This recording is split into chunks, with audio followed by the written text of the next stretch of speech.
श्री शिवाय नमस्तुभ्यम, हर हर महादेव, जय महाकाल। कैसे हैं आप सभी लोग? देखिए, आप सभी को पता है श्राद्ध पक्ष के बहुत ही विशेष दिन चल रहे हैं और इन श्राद्ध पक्ष के 16 दिनों में पूज्य गुरुजी ने कहा भूलवश भी कोई भी परिवार ये काले तिल को पीस कर 3 जगह चढ़ाने वाला उपाय करना बिल्कुल भी मत भूल जाइएगा। आपके घर के जितने भी दोष होंगे वो तो दूर होंगे ही होंगे, साथ ही साथ आपकी बड़ी से बड़ी कामनाएं पूरी होगी, आपके घर में खुशियां आएंगी। पूज्य गुरुजी की कथा से सुन करके और समझ करके पूरे उपाय को बड़े ही आसान भाषा में आपको बताऊंगा। परंतु उससे पहले आप सबसे एक छोटी सी प्रार्थना कि जो लोग पहली बार आए हैं चैनल को सब्सक्राइब जरूर कीजिएगा और वीडियो को लाइक करके देवादिदेव महादेव जी का कोई सा भी प्यारा नाम कमेंट बॉक्स में लिखना मत भूलिएगा। आप सभी को पता है कि ये जो 16 दिन श्राद्ध पक्ष के होते हैं ये आपके पितरों के लिए होते हैं और जितने भी आपके पितर होते हैं वो पितृलोक से सीधा मृत्यु लोक में अपने घरों पर आते हैं और जब आप उनके लिए कोई भोग चढ़ाते हो, पंडित को खाना खिलाते हो या कौवे के लिए भोजन करते हो, अग्यारी देते हो, उसका संपूर्ण फल आपके पितरों को जाता है। पितृ तृप्त होते हैं, दोनों खुले हाथों से आपको आशीर्वाद लौटाते हैं। तो उन्हीं के निमित्त आप सभी लोगों को यह काले तिल वाले उपाय को जरूर करना है। तो ध्यान से सुनना, समझने की कोशिश करना। इस पूरे वीडियो में मात्र हम 2 महा उपायों के बारे में बात करेंगे जिन्हें आपको इस श्राद्ध पक्ष में करना ही करना है। ध्यान से सुनना, समझने की कोशिश करना। सबसे पहले बात करते हैं पहले वाले उपाय की। देखिए, पहला वाला जो उपाय पूज्य गुरुजी ने कहा कि अगर आपके पितरों के कारण, है ना, पितरों के कारण आपके परिवार में कोई समस्या चल रही है, कोई दिक्कत चल रही है। अब जिन घरों में भी पितरों के कारण कोई भी परेशानी होती है ना, उनके बनते बनते काम बिगड़ने लग जाते हैं, बीमारियां पीछा नहीं छोड़ती है, घर में धन की हानि होने लगती है, बेवजह कलेश होने लगता है। कोई छोटा बच्चा होता है ना, वो हमेशा बीमार रहता है, खाने पीने का मन नहीं करता, चिड़चिड़े स्वभाव का होता है, परिवार में खुशियां नाम की चीजें नहीं होती, जिनके पितृ नाराज होते हैं। और अगर आपके पितरों के कारण आपके परिवार में कोई भी समस्या चल रही है तो पूज्य गुरुजी ने कहा यह काले तिल को पीस कर 3 जगह चढ़ाने वाला उपाय करना बिल्कुल भी मत भूलिएगा। आपको इसके लिए क्या चाहिए होगा? थोड़े से चाहिए होंगे काले तिल। कितने? मात्र 1 मुट्ठी आपको काले तिल ले लेने हैं, इससे ज्यादा नहीं लेना, ठीक है। इन काले तिलों का पितृपक्ष में बहुत बड़ा महत्व होता है। सफेद तिल का जितना नहीं होता उससे ज्यादा काले तिल का होता है। इन्हीं काले तिल को आपको किसी भी कटोरी के अंदर थोड़ा सा जल लेना और इस जल के अंदर ही डाल देना, इन्हें फुला लेना।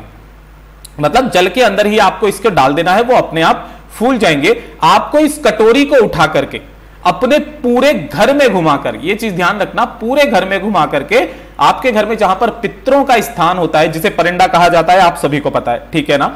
अगर परिंदा नहीं है, आरओ सिस्टम होगा, तो उस आरओ सिस्टम के पास में जाकर के इस कटोरी को चुपचाप जाकर के रख देना और इसके सम्मुख में एक लंबी बाती का दीपक, जिसकी दक्षिण दिशा की तरफ में बत्ती का मुख होना चाहिए।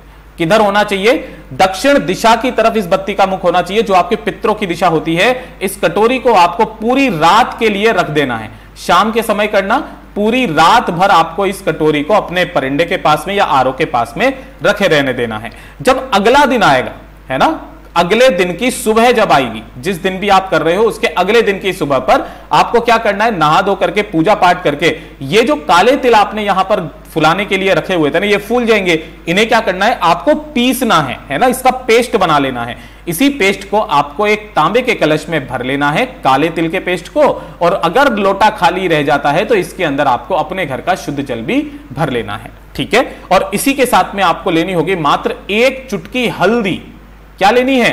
मात्र 1 चुटकी हल्दी लेनी है और उस हल्दी को भी आपको इसी वाले कलश के अंदर ही डाल देना है। गुरुदेव ने कहा इस वाले उपाय से ना सिर्फ आपके पितरों के कारण आने वाली समस्याएं दूर होगी, आपके घर में धन की आवक होना स्टार्ट हो जाएगी। महाराज, इससे सुंदर उपाय इस पितृ पक्ष का कोई हो नहीं सकता। ये वाला जो जल है काले तिल का, जिसके अंदर आपने हल्दी डाली हुई है, आपको इसे 3 स्थानों पर लेकर के जाना है। वो 3 स्थान कौन से हैं? वो 3 वृक्ष जो आपके पितरों के तुल्य हैं। सबसे पहले आपको जाना होगा पीपल के वृक्ष के पास में। जब आप यहां पर उसे लेकर के आएंगे ना, उसी कलश का थोड़ा सा काले तिल का जल आपको इस पीपल के पेड़ की जड़ों में समर्पित करना है। किनके नाम से? पिपलेश्वर महादेव के नाम से। पिपलेश्वर महादेव के नाम से समर्पित करना। उसके बाद में दूसरे नंबर पर आपको जाना होगा बड़ के पेड़ के पास में, जिसे वट वृक्ष भी कहा जाता है। यहां जाकर के उसी में से थोड़ा सा जल आपको इसकी जड़ों में समर्पित करना है। किनके नाम से? वटकेश्वर महादेव के नाम से। अब इसका भी प्रमाण गुरुदेव ने बताया कि जब आप वटकेश्वर महादेव के नाम से इस काले तिल का जल वट के पेड़ में आप डालते हो तो आपके ऊपर अगर कोई बड़े से बड़ा कर्ज भी होगा ना, वो चुकता हो जाएगा। और तीसरे नंबर पर आपको जाना होगा कहां पर? किसी भी बेलपत्र पेड़ के पास में। और इसकी बड़ी से बड़ी महिमा गुरुदेव ने बताई है कि ये वो वृक्ष है जो माता पार्वती के आंसुओं से पैदा हुआ था, जो आपके पितरों के तुल्य माना जाता है। दोनों हाथों में उस कलश को लेकर के अंतिम में संपूर्ण जल आपको बेलपत्र पेड़ की जड़ों में समर्पित करना है।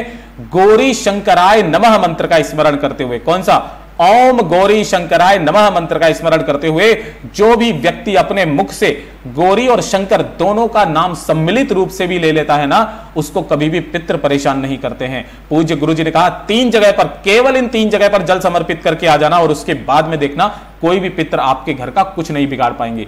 पूज्य गुरुजी का यह वाला उपाय बहुत ही ज्यादा खास और अद्भुत है, जरूर कीजिएगा। और दूसरे नंबर का उपाय जो सबसे ज्यादा खास और विशेष, बाय द वे आपको किसी ने बोल दिया कि आपके घर में पितृदोष है ना भाई, आपने किसी से बोला कि हमारे घर में समस्याएं चल रही है, हमारे घर में ये हो रहा है वो हो रहा है, किसी पंडित से पूछा, पंडित ने बोल दिया कि आपके घर में भैया पितृदोष है ना। अब आप परेशान हो गए, किसी पंडित के पास में जाएंगे, पूजा पाठ कराएंगे, सब कुछ कराएंगे, लेकिन पितृदोष समाप्त नहीं होगा। पूज्य गुरुजी ने कहा कि शिव महापुराण में के अंदर वर्णित है कि एक चावल के दाने से अगर आप इस उपाय को कर लेते हैं तो आपके जीवन में आ रहा पितृदोष आपके जीवन में आड़े नहीं आएगा। केवल एक छोटा सा काम कर लीजिएगा, मात्र 1 चावल का दाना आपको लेना है, मात्र 1 चावल का दाना। कैसा होना चाहिए? अक्षत यानी कि पूर्ण चावल का दाना होना चाहिए। ठीक है, इसे क्या करना, किसी भी दिन कर लेना। इस वाले उपाय को आपको अपने दाहिने हाथ की हथेली पर रखना है। ठीक है, और हथेली पर रखकर आपके घर में जहां पर भी पानी पीने का स्थान होता है, यह आपके पितरों का स्थान होता है, इसलिए अक्सर उपायों में मैं आपको यह बता रहा हूं, गुरुदेव ने भी बताया। यह नहीं है आपके घर में आरओ सिस्टम तो लगा होगा, यह भी आपके पितरों का स्थान होता है। जिस जगह से आपके सभी सदस्य जल पीते हैं वो आपके पितरों का स्थान होता है। इसके पास में जाना, इसके पास में जाकर के उस हाथ पे जिस पे आपने चावल का दाना रखा है, इससे स्पर्श आपको करवा देना है। मटका है, इस तरीके से परिंदा है, इससे आपको स्पर्श करा देना है। स्पर्श कराकर पूरे घर में घुमा करके इस चावल के दाने को, और साथ ही साथ आपको ले लेना होगा मात्र 1 लोटा शुद्ध जल अपने घर का ले लेना, और इन दोनों को लेकर के पहुंच जाना है भोलेनाथ के मंदिर में शिवलिंग के पास। अब उपाय करने का एक खास नियम और तरीका उसी तरीके से कीजिएगा। जैसे ही आप यहां पर पहुंचेंगे, शिवलिंग के पीछे की तरफ में आपको खड़े हो जाना है, जिससे कि आपका मुख किधर हो जाएगा? उत्तर दिशा की तरफ हो जाएगा। सबसे पहले 1 लोटा शुद्ध जल जो आप लेकर के आए हो, उस 1 लोटा शुद्ध जल को भोलेनाथ की शिवलिंग पर श्री शिवाय नमस्तुभ्यम मंत्र का स्मरण करते हुए एक धारी से धीरे धीरे करके आपको जल समर्पित करना है। पूज्य गुरुजी ने इस जल का भी प्रमाण बताया कि जो ये जल माता रानी के हस्तकमल से होता हुआ जब ये जलाधारी से नीचे गिरता है, इस स्थान पर यह आपके पितरों का स्थान होता है, यह संपूर्ण जल आपके पितरों के भाग में जाता है। और अगर आपके घर में कोई पितृदोष है तो जो चावल का दाना आपने अपने घर के परिंदे से स्पर्श कराकर यहां लेकर के आए थे, इसे अपने दाहिने हाथ पर रखकर यहां पर 5 बार एक शब्द का स्मरण करना है, वो है स्वधा स्वधा स्वधा स्वधा स्वधा।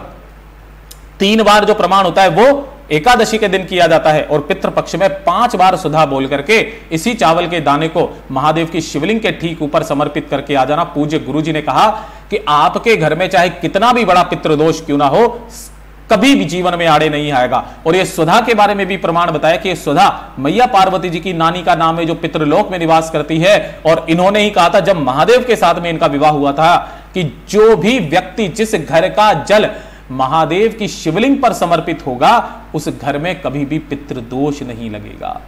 पूज्य गुरु जी के ये सभी उपाय बहुत ही ज्यादा खास और अद्भुत है, जरूर कीजिएगा। वीडियो पसंद आए तो लाइक जरूर करना, चैनल को सब्सक्राइब जरूर कीजिएगा। मैं आपसे मिलता हूं अगले वीडियो में, तब तक के लिए ओम नमः शिवाय, हर हर महादेव, जय महाकाल।